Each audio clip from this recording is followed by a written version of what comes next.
It's rivalry week on the diamond for softball and baseball. Track and field hosts their final meet of the season, and for the first time on College Press Box, we talk Quidditch. This team is more skilled. All of this coming up next on College Press Box.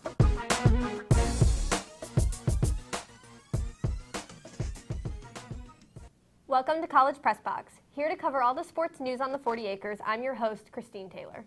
And I'm Bailey Abramowitz. Texas softball entered their game this weekend against Texas Tech undefeated and was hoping to stay that way. Let's head over to McCombs Field for the highlights. Texas is looking to win their 8th straight Big 12 game this season. Senior Paige Von Sprecken is on the circle for Texas, dominating early on. She pitched a complete shutout and struck out 7 people during the whole game, but she also had a big day at the plate, where she hit a single early on. And in the second inning, sophomore Mallory Shuttle hit a huge 2-run home run, and that would be enough to help Texas.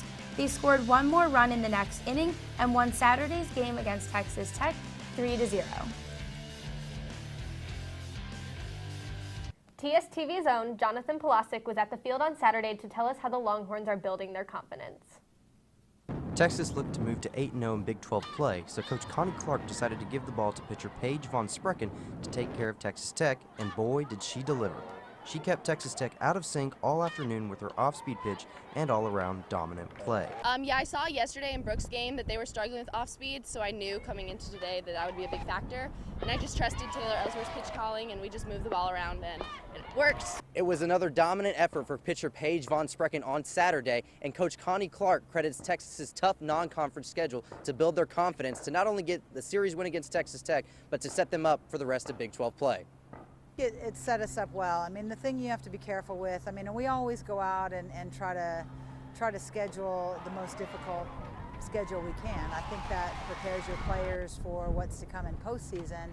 But, you know, specifically it can be a little bit of a challenge when we had that many newcomers in the lineup. So I think they handled it well. I just really didn't want to see them drop their confidence down.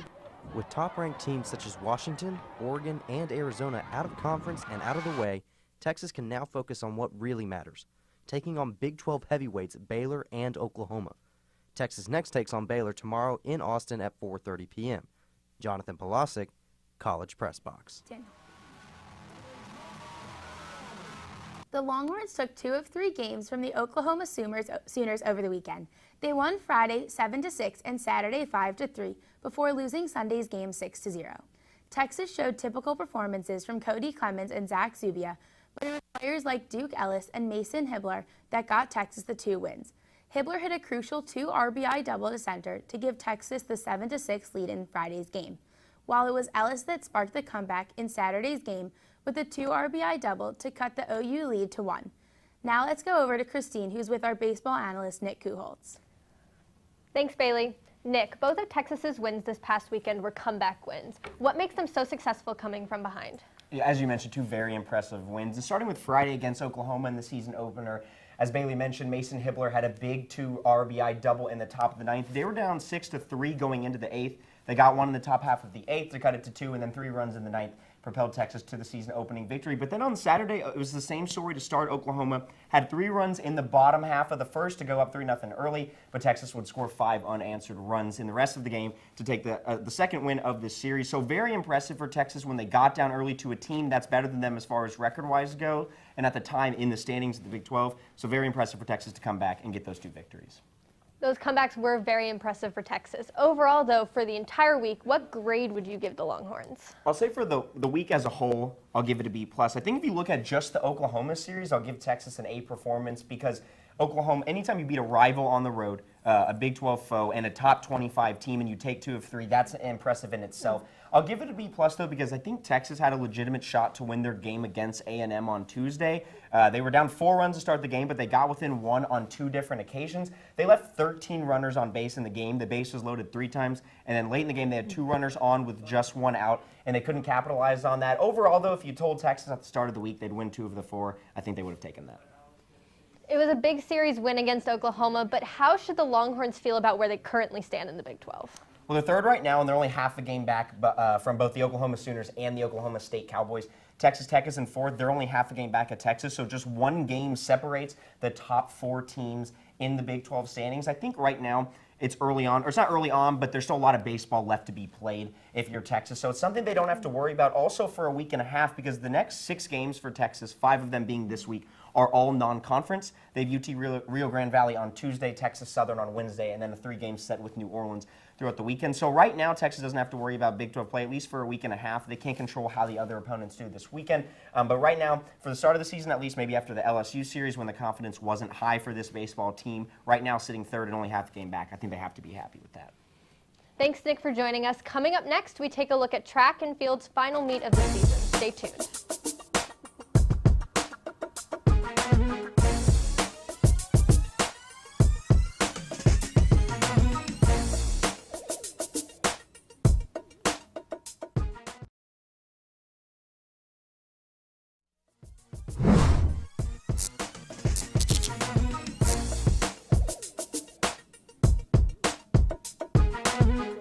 Welcome back to College Press Box. The Longhorn men's tennis team finished out their regular season Sunday against number 14 Oklahoma. The Longhorns shut out the Sooners 4-0 in a hard-fought match. After taking the doubles point, the Longhorns then recorded 3 consecutive wins at 2nd, 5th, and 6th singles courtesy of Christian Sisgard, Rodrigo Banzer, and Adrian Ortiz. The Longhorns also took care of business on Friday with a 4-2 win against Oklahoma State. The men's team is now 2-1 in conference play, with matches against Texas Tech and Baylor coming up this week to close out the regular season. The number 5 women's tennis team faced West Virginia last weekend in hopes to win a share of the Big 12 title for the first time since 2007. Petra Granic and Bohana Markovic won 6-0 in doubles to secure the win for the Longhorns. Top-ranked Bianca and Anna Tarati each won their singles matches 6-0. This brings the team to 18-4 overall and 9-0 in conference play. The Longhorns will face Baylor later this week to play for the Big 12 regular season title. This past Saturday, the Longhorn soccer team wrapped up their spring campaign with a 4-0 win over Northwestern State. Junior midfielder Katie Glenn made a team-leading 5th goal, while freshmen Haley Berg, Carly Allen, and Sydney Billups scored their first goals of the spring. Over the 4 matches, the Longhorns totaled 12-1 against their opponents, finishing with an undefeated campaign. Texas track and field hosted their final meet of the season Friday and Saturday. TSTV's very own Madison Hager was there to recap all of the action. Over the weekend, athletes from all over came out to Mike A. Myers Stadium for the Texas Invitational. Both the men's and women's teams swept the competition. Alan Zaplak was happy with his performance and where the team is headed. I can't complain. Made finals in a pretty horrendous win, and then it's my last time. Keep improving and try to find those big throws come regionals and make it to Eugene. That's it. With this being the last home meet of the season, the Longhorns showed strength in both field and running events. Sophomore Elena Bruckner received 3rd in the women's discus throw and 7th in the women's hammer throw. The Texas women also showed success by earning 1st in the 4x100 relay.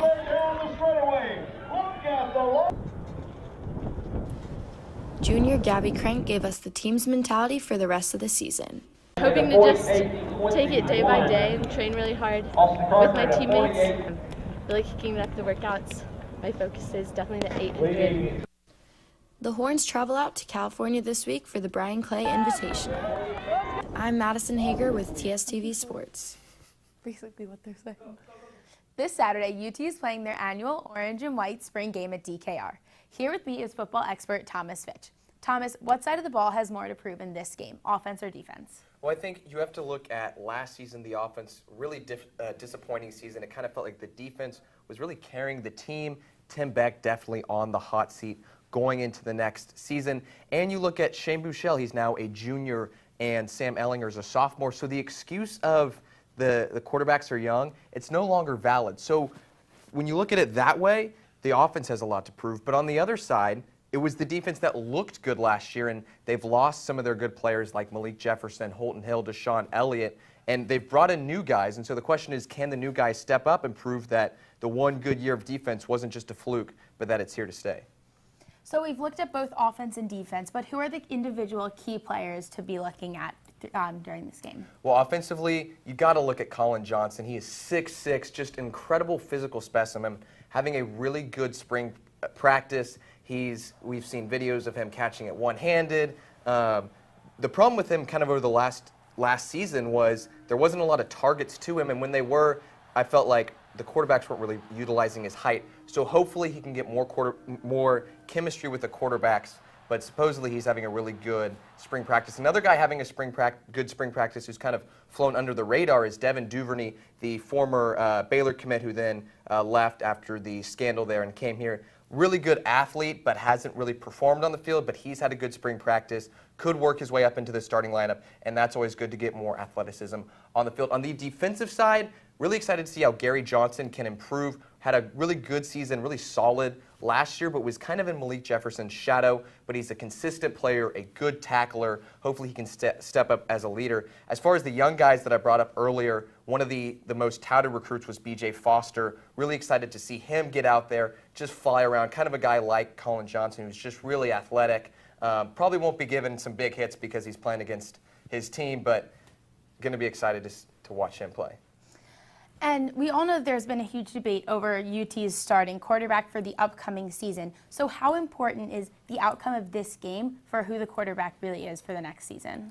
Well, it's important because the scrimmage, it gives you more of a realistic feel than just the scrimmages you have in practice. But in all reality, it's still not the game. You're playing against your own teammates that you know a whole lot about them because you see them in practice. The defenders, they can't tackle the quarterback. So it's not a great not a great simulation of the game, and that's what really matters. That's what really matters when it comes to being a good quarterback is how can you play when the lights are on, when you're actually going against another team.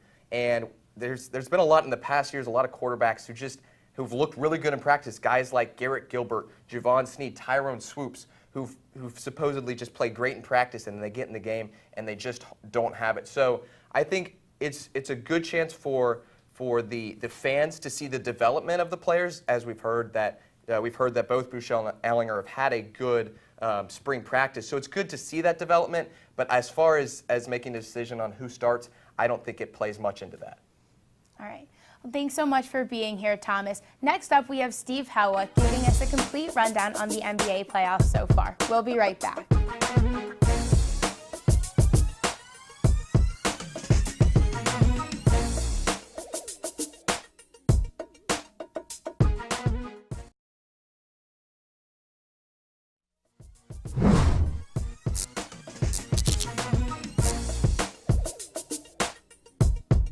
It is the most wonderful time of the year. Welcome back to College Press Box. After an exciting 6 months of the NBA regular season, the playoffs are finally upon us. 8 series is already tipped off, and they are all one game in. Kevin Durant's Warriors crushed LaMarcus Aldridge and the Spurs to start Saturday as the defending champions got a win. The night ended with the Brow, Anthony Davis, earning his first career playoff victory in an upset over Damian Lillard, C.J. McCollum, and the Blazers in Rip City. The Raptors broke their streak of dropping 10 consecutive Game 1s that dated back to 2001 as they edged the Wizards, and Ben Simmons of the 76ers nearly notched a triple-double on his playoff debut. The Sixers, without Joel Embiid, turned down the heat in the second half, and we're all starting to trust the process after that victory. But Sunday's action began with a legendary game. Let's ship up to Boston for the Bucks and Celtics matchup. Here are the highlights. Late in the fourth quarter, Marcus Morris, trying to make something happen, hits a big shot to put the Celtics up 2 possessions, 91 to 87. Yeah. Giannis Antetokounmpo. Okay, you got 4 rounds and it goes to 7. And the Greek Freak has a dunk, put it within 1. Al Horford makes 2 free throws. The Bucks have a shot down 3. Malcolm Brogdon, the reigning Rookie of the Year, hits a clutch 3, and we are all tied up. Terry Rozier crosses up Eric Bledsoe. He doesn't want to be there.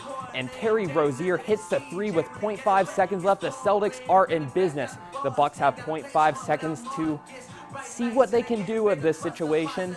Chris Middleton gets a ball, and his prayer is answered. The Milwaukee Bucks send it to overtime. Chris Middleton, 31-point performance, and the Bucks are feeling good. In overtime, Jason Tatum, the rookie, to Terry Rozier. Rozier, first playoff start ever, and he's already hitting big shot after big shot. Brogdon is rejected here. Tony Snell for the lead. No good. Al Horford rebounds, and the Boston Celtics are going to hang on to beat the Milwaukee Bucks 113 to 107 in overtime. Staying in the Eastern Conference, back in late June, the Indiana Pacers traded perennial all-star small forward Paul George to the Oklahoma City Thunder for Victor Oladipo and Domantas Sabonis. The deal was highly criticized, as even Cavs owner Dan Gilbert claimed Indiana could have received more in return, but the Cavs could have used more players to beat the Indiana Pacers, led by Oladipo and Sabonis on Sunday. Let's cut to the highlights of Pacers Cavaliers in Quicken Loans Arena. Oladipo, he's confident early. Pacers up 18 in the first on the defending three-time Eastern Conference champions. Lance Stevenson continuing his next chapter in the rivalry with LeBron James, headbutts the hoop. Lance Swagger, he's making us all dance. Miles Turner, the former Longhorn, hits the three from the top of the arc to put the Pacers up 17.5, and Sabonis posterizes Kevin Love. Pacers writing their name all over this game as Miles Turner rejects Larry Nance Jr. Victor Oladipo is going to finish with the dagger. Pacers win by 18, and you can see right here the Cavs are all pointing fingers at each other, but the trade deadline's over. Can't trade away the team twice in one season. Paul George making his playoff debut with the Thunder. On the other side of the trade, Russell Westbrook averaged a triple-double this season. He's getting it early. Paul George called himself Playoff P earlier this week, and Playoff P is delivering right here. This time, Paul George is going to go inside and get a two-pointer over Rudy Gobert, the off-balance floater. That's looking good. And if the Thunder's regular season was rated G, the playoffs are definitely rated PG-13 as Joe Ingles hits the floor and Paul George hits that three. This time, Royce O'Neal, he's on the deck. Paul George makes another three, and the Thunder are going to beat the Jazz 116-108. The Thunder are in business. Sunday night closed with the league-best Houston Rockets holding on to beat the Minnesota Timberwolves in Houston. Tonight's schedule continues with two Game 2s. We have the Heat and 76ers in Philly, and the Spurs and the defending champion Golden State Warriors. After an eventful weekend of buzzer beaters, overtime, breakout stars, upsets, and close finishes, we'll see what the NBA playoffs has in store for us next. And also, don't forget to grab your broomsticks, because we're going back to Longhorn sports and talking about a unique game seen in the Harry Potter movie. You don't want to miss it.